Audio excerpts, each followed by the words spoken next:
Good morning everyone, চলে আসলাম একটা সুন্দর নতুন ভিডিও নিয়ে। তো এটা হচ্ছে আমরা বাঙালি মঙ্গলাচরণ, যেটাকে আমরা আশীর্বাদও বলি আর কি। তো সিলেটি ভাষায় আমরা এটাকে মঙ্গলাচরণ করি আর কি। তো আপনারা সবাই বুঝবা। তো এটা হইলো আমার বাড়ির আর কি, আমরা লাগাগড়ে একটা দিদি আছে আর কি, তাই নিয়ে মঙ্গলাচরণ আর কি। তো এটা আমি আশীর্বাদ করি, আশীর্বাদটা শুনতে বেশি ভালো লাগে, ঠিক না? তো মঙ্গলাচরণটা আসলো, আশীর্বাদটা আসলো তোমার 11/12/2025, ডিসেম্বরের 11 তারিখ। তো সকাল থেকে উঠিয়া সবে একদম তোড়জোড়, তারপর ফরইতে আইলা প্রায় 9টা-10টার সময় আইয়া। দিদিটা আমরা বাড়িতে আছে প্রায় 3 বছর, না 8 বছর হয়েছে, ওই অনেক আগের থেকে আর কি তারা আসলো আমরা বাড়িতে। তো দিদিটার বিয়াও আমরা বাড়িতে হইতেছে, খুব বেশি, দিদিটা খুব বেশি ভালো আর কি। তাই জন্য নাম হলো কি পায়েল ধর আর কি। তো তাই নিয়ে বিয়া হইতেছে আমরা বাড়ির কাছে, বেশি দূর নাই, কারণ তাই নিয়ে বিয়া হইতেছে। তো সকাল সকাল ব্রাহ্মণ আইসে, নেওয়ার পরে আমরা এখানে ফার্স্টে ব্রাহ্মণে আশীর্বাদ করেন আর কি। তো মঙ্গলাচরণ আশীর্বাদ হলো কি মেইন, সবাই বড়রা আর কি আশীর্বাদ করে। জামাই বাড়িতেই মানুষের তথ্য লইয়া আইব সব রকমের আইয়া, তাইরে আশীর্বাদ দিবা।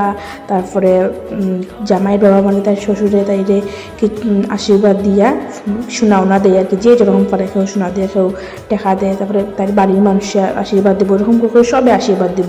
তার মা, তার ভাই, তার মাসি, মেশো সবে আশীর্বাদ দিন একজন একজন হইয়া। তারপরে 5জন মানুষের তাইরে যেমনি আনিয়া বুয়া নিয়ে এসলো, 5জন মানুষের তাইরে নিয়ে তুলবাও আর কি। তারপরে তাই লাগে একজন বৌদি বুয়ার থাকতে লাগে, যে সবসময় তাইরে কেউ কিছু দিলেও তাইরে ইয়ে করবো, একটু আগে আগে দেওয়া আর কি, তাহলে বৌদিরা রাখে। সব থেকে বেশি কষ্টের সময় হলো যখন মায়ের আশীর্বাদ দেয়, কারণ কি জানো নি, এটা হলো কি এমন একটা সময় যার পরে আর কি মেয়েরা আর বউয়ার বাড়িতে হইতে পারে একটা কুটুমের মতন আর কি। তো আজকে থেকে তাই বাবার বাড়ির প্রতি সব দাবি শেষ আর কি, এক কদম আগে গেছে গিয়া আর কি। তাই জীবনের এক কদম আগে গেছে গিয়া তাই বাবার বাড়ি বসে আছে, তখন তাই ভাইয়ে তাই এরকম করছে। ওই সময়টা পুরো দেখার মতো আছে, সবাই অত কাঁদছে। তো যাই হোক, কষ্ট লইয়াই মেয়েরার জীবন, আর কষ্ট লইয়াই থাকা লাগে সবেরই। তো এটা কিছু না, এটা ন্যাচারাল জিনিস। তো একটাই কইম যে আপনারা তাই খুব খুব আশীর্বাদ দিবেন, খুব যাতে তাই সংসারে ভালো থাকুক, সুখী থাকুক, তাই যাতে জীবনের সব সুখ লাভ করুক, আমি অতটুকু কামনা করি। তাই খুব ভালো থাকুক, খুব সুখে থাকুক। তারপরে 5জন মানুষের তাইরে নিয়ে আগ্রাইয়া তুলে দিয়েছেন আর কি। ওখান তাই যেতেছে, দেখো না তাইরে কি মিষ্টি লাগছে, ঠাকুর তাই সব সুখ দুঃখ তাইরে। তারপরে ঘরে আবার পরে তাই এখানে ফটোশ্যুট হইতেছে আর কি, সবের লগে একটা ফটোশ্যুট, তাও স্মৃতি তো থাকতো না।